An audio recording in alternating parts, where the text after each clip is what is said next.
today we want to move on very, very quickly. You remember where we ended the last time? We said that the stage is set, that the trap is complete, the bait has been placed in full view of Eve, and the question is, will Eve buy the lie?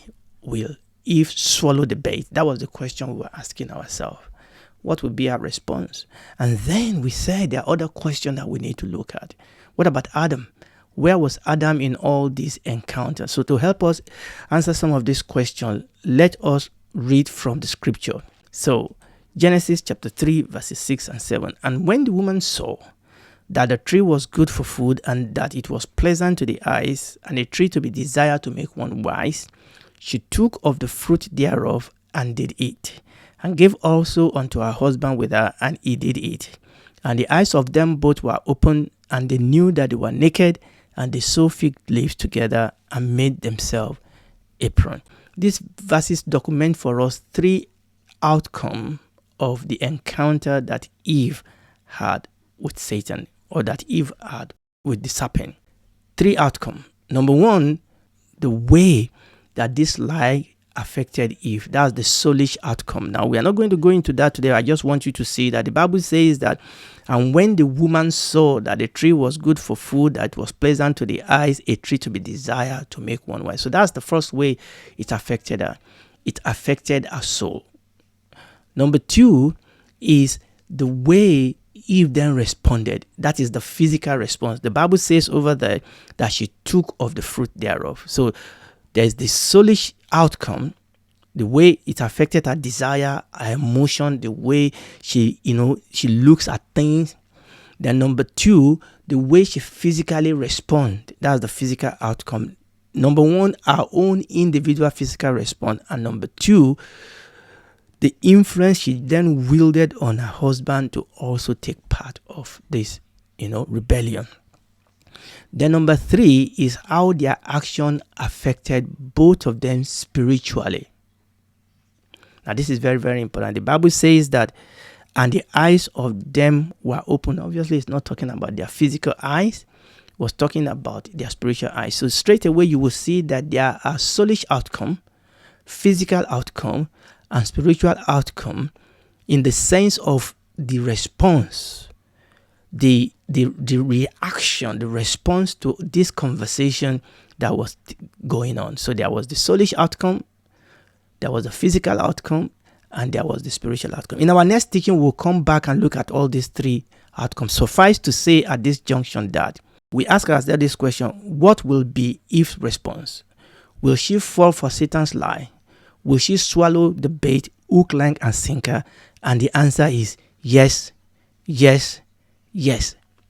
She fell. She bought the lie. She rebelled. So as far as Satan is concerned, mission accomplished. Genesis 3:6 says she took of the fruit thereof and did eat. Mission accomplished. Satan got exactly what he wanted. He got exactly what he wanted. He wanted her to rebel against God. He wanted her to eat of the fruit of the tree of the knowledge of good and evil, and Eve did. Unfortunately, this singular action of Eve triggered a frightening outcome that is still cascading down time and history even up till today. The domino effect, the ripple effect of what took place in that garden, we are still feeling it today. Remember what we said. This inversion, this disorderliness, this inversion of the order that God built into this system, we ruptured it, we've sown the wind, and we are reaping the wild wind. That is what is going on today. Okay.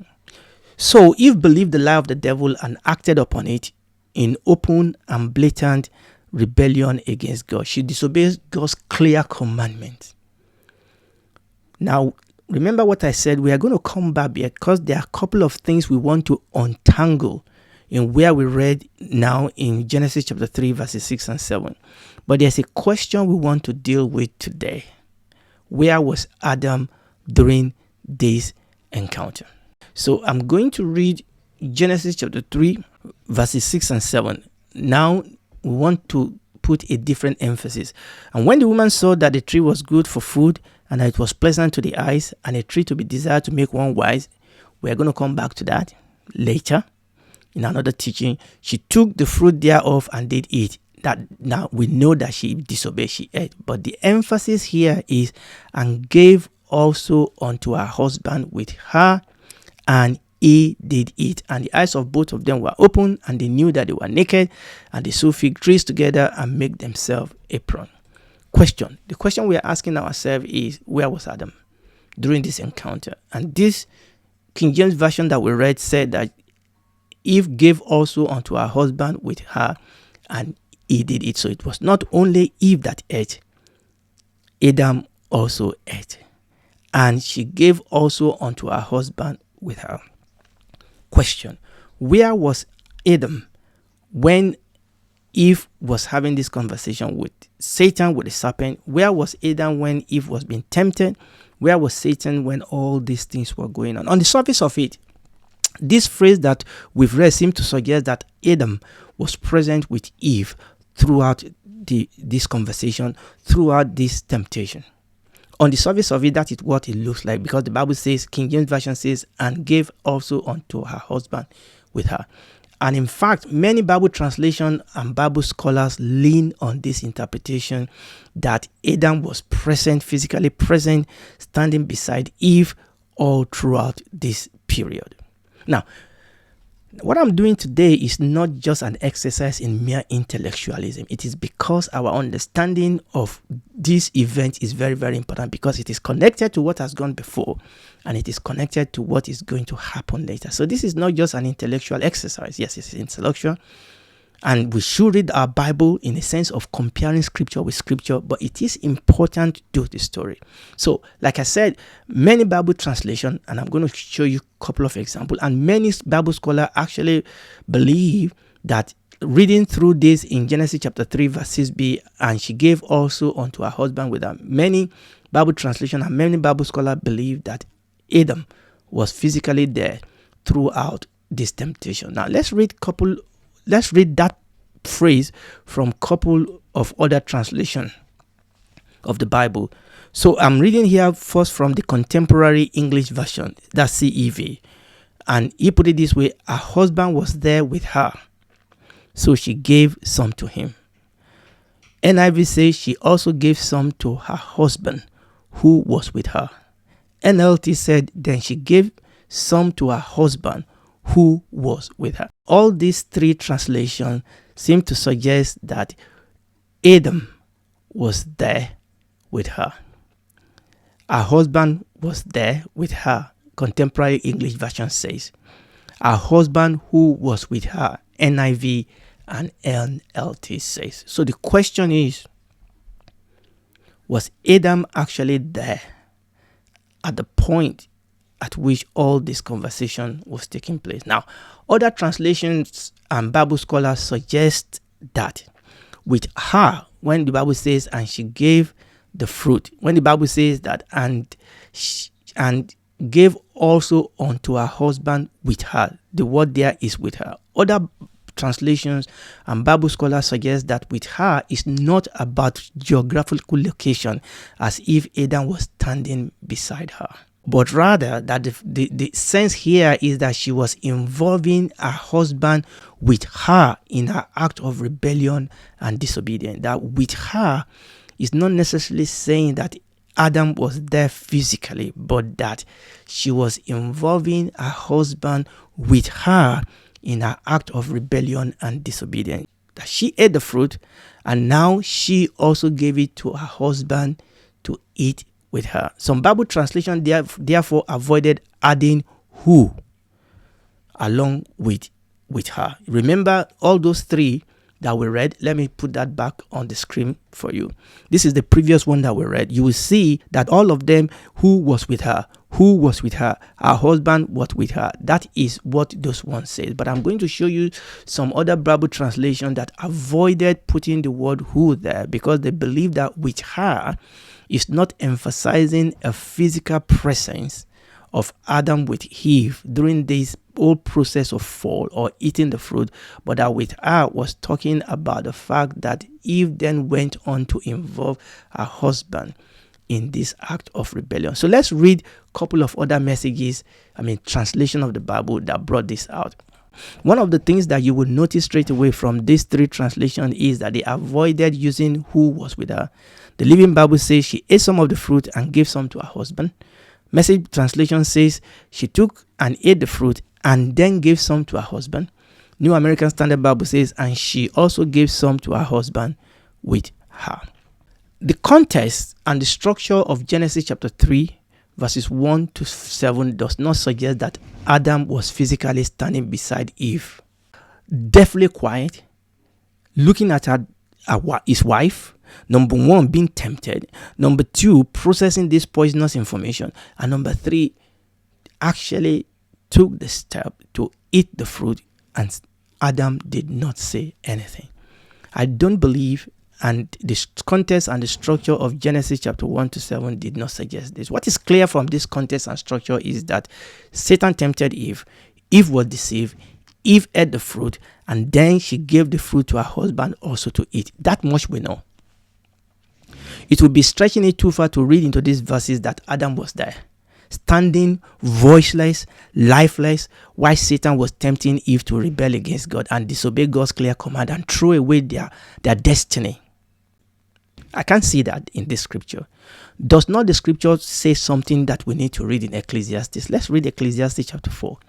Ecclesiastes chapter 4 verses 9 to 12. 2 are better than 1 because they have a good reward for their labor. For if they fall, the one will lift up his fellow, but woe to him that is alone when he falleth, for he had not another to help him. Again, if two lie together, then they have heat. But how can one be warm alone? And if one prevail against him, two shall withstand him. A threefold cord is not quickly broken. Do you see where I'm going with this? Satan's evil campaign will have very little chance to succeed if he approached both Adam and Eve together. Because this Ecclesiastes chapter 4 that we read said, woe to him that is alone. That actually one of the reasons why this scheme succeed is because Eve was alone. Ecclesiastes is not telling us that Eve was alone. I'm just saying that Ecclesiastes say woe to him that is alone. And I'm applying that. I'm still going to look into this a little bit further. Remember what I'm saying. This is not just an exercise in intellectualism. Is because this is important to this story. Ecclesiastes says, if one prevail against him, two shall withstand him. In other words, there will have been strength if both of them were together. It's easy for you to prevail against one person than for you to prevail against two people. He said, woe to him that is alone when he fall, for he had not another to help him. Now, 1 Timothy chapter 2 verses 12 to 14 help throw light on the story of the fall. Okay, I'm building this case bit by bit. Now, 1 Timothy chapter 2 verses 12 to 14, there are other issues that are raised in these verses that we will not concern ourselves with at the moment. What we are looking at is the light that it throws for us at the dynamic of the fall. So let's go and read 1 Timothy chapter 2 verses 12 to 14. I will first of all read it from the King James Version. But I suffer not a woman to teach, nor to usurp authority over the man, but to be in silence. For Adam was first formed, then Eve. Now verse 14 is where I'm going. And Adam was not deceived, but the woman was deceived. But the woman being deceived was in transgression. Adam was not deceived, but the woman being deceived was in transgression. Let's read this from the Common English Bible. I don't allow a wife to teach or to control her husband. Instead, she should be a quiet listener. Adam was formed first and then Eve. Verse 14. Adam wasn't deceived, but rather his wife became the one who stepped over the line because she was completely deceived. Now, again, like I said, and this is very, very important, there are all other issues that are going on here that we are not getting into, and we are not going to be distracted by that. What I want you to see is the light that this verse threw for us on Genesis chapter 3, because this is God's commentary on the event of Genesis chapter 3. The Bible says Eve was deceived. Eve sinned. Eve committed this rebellion because she was deceived. Now, that does not exonerate her, but the fact is that she was deceived. And then she sinned. And then she transgressed. Now, Adam also sinned. Adam also transgressed. But the difference here is that the Bible says that Adam was not deceived. Now, this is very, very important. Adam was not deceived. In other words, when Adam ate the fruit, Adam ate that fruit knowing exactly what he was doing. He was not deceived. He knew that he was sinning. He made a conscious decision to join his wife in this act of rebellion. Eve was deceived. Adam was not. The question is if Adam was there when this was going on. The Bible says that Adam was not deceived, but Eve was deceived. Why will Adam be deathly quiet and voiceless and lifeless if he was there and he was not deceived and allow his wife to get on and commit this great sin? Now, let's look at another scripture that will help us, and then we'll put all this together. After this was all said and done, God came on the scene and God started dishing out judgment. It is what God told Adam that is very important here. Let us read that. Obviously, God dealt judgment to the serpent, judgment to Eve, but let's see what God told Adam. Genesis chapter 3 verse 17. And unto Adam God said, because thou art hearkened unto the voice of your wife, and hast eaten of the tree of which I commanded thee, saying, thou shalt not eat of it. Cursed is the ground for thy sake. In sorrow shalt thou eat of it all the days of your life. Remember the emphasis here. Because thou hast hearkened unto the voice of your wife. And that emphasis is very, very important. Now, there's consequences to this thing. We are not going into that at the moment. God did not charge Adam with the sin of listening to the voice of the serpent. That was not the charge God brought against Adam. God did not charge Adam with the sin of listening to the voice of the serpent, but rather that Adam listened to the voice of his wife over against the voice of the commandment of God. So when we put all this together, what I've read, when we put all this scripture together, the scenario is that Eve had a conversation with her husband Adam after she has spoken with the serpent. That is the conclusion. When you put all this scripture together, we are not told how long or how short the time difference between the first event, the first conversation between Eve and the serpent that led to Eve taking the fruit. We are not told how long or how short it was before Eve then have the conversation with the husband. But what we know from putting all, and listen, this is if for no other reason, one of the reasons of doing this is to see that this is the way we study the scripture. We allow scripture to explain scripture. We allow scripture to interpret scripture. What is clear from this verse is that Satan recruited Eve and Eve recruited her husband. We cannot prove from the scripture. It is definitely, you cannot prove from the scripture that Adam was there. It is against everything we've read here does not support the hypothesis that Adam was standing physically there beside the wife when all this terrible thing was going on. Contrary to that, when we allow scripture to interpret scripture, it is clear here that Adam was not physically there, that Eve had that conversation with Satan or with the serpent. And it is just like the devil to try to isolate people to conquer them. He isolates to conquer, and sometimes he divides people to conquer. So what is clear from the verses we have read is that Satan recruited Eve, Eve recruited her husband, and they both became partners in this crime. Adam was with her, and as such, they were with Satan. So Adam was with her, both of them were with Satan, and by consequence, they were against God. She gave the fruit to her husband with her. So Adam decided to side with his wife. Adam was not deceived. Now, there's an implication. That has a great implication, but we'll leave that for now. Adam knew exactly what he was doing. Adam was not deceived. He didn't think that they would be like God. He didn't think that their eyes would be open. He was not deceived to think that they will know good from it. Adam was not. But he made a decision for whatever reason, which by God's grace, the Lord will help us to see.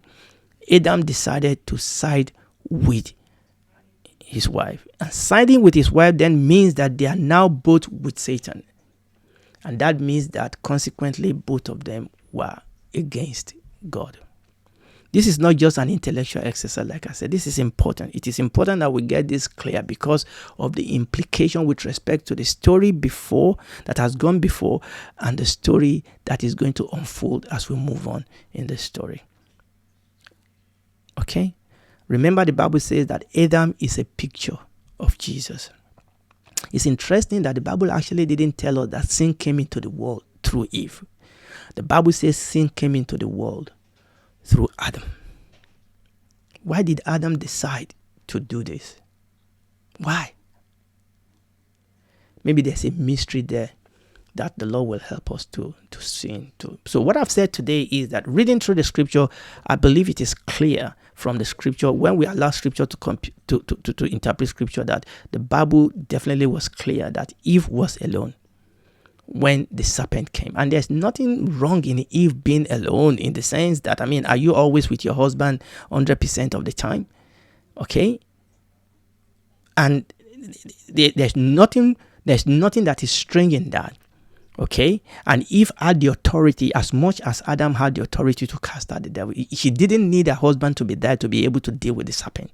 She could have dealt with the serpent by herself because she has as much authority over the serpent as her husband did. But what I've shown when we go and read the book of Ecclesiastes is that both of them together will have been a better force against this lie of the devil. Like we read in that Ecclesiastes chapter 4, that two are better than one. Okay, if one prevail against him, two shall withstand him. And that can tell us a whole lot of things about we working together in unity. The Bible talks about the fact that if two of us shall agree concerning anything, husband and wife in unity, as a church, when we work together in unity, this is why one of the greatest weapons that the devil used to conquer us is to divide us. So, by the grace of God, we are going to look into some of these things later. We'll pick it up from here by God's grace.